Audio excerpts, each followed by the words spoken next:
«Она ведь будет жить?» – робко спросила женщина у ветеринара.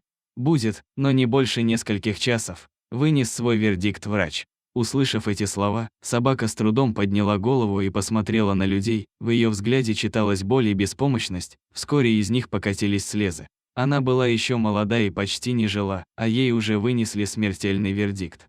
Мы не сдались, тем более, что и сама цыганочка не собиралась расставаться с жизнью так просто. Собака боролась за каждую минуту, за каждый час своей жизни. Дважды она была на грани, но нам удавалось вовремя найти для нее доноров.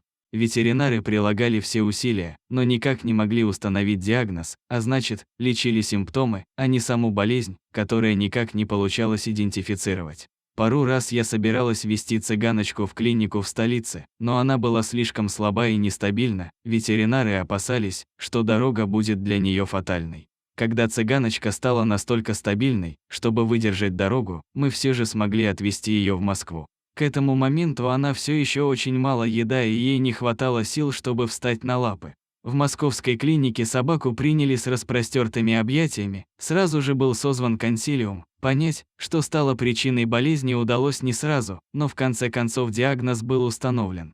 Цыганочка отлично вела себя в клинике, со временем она начала доверять Оле, куратору, которая навещает ее и других наших подопечных, которые лечатся в Москве. Девочка привязалась и к сотрудникам клиники. Всего за месяц лечение принесло отличные результаты, врачи смогли вырвать цыганочку из лап смерти, она практически вернулась к полноценной жизни. Лечение еще не окончено, но врачи уверены, что цыганочка будет жить. Пока она не проявляет особой активности, но постепенно привыкает к нормальной жизни, учится гулять на поводке и социализируется. Чтобы собака быстрее привыкала к людям, управляющий клиники поселил ее в своем кабинете, где ей гораздо интереснее и веселее, чем в закрытой клетке.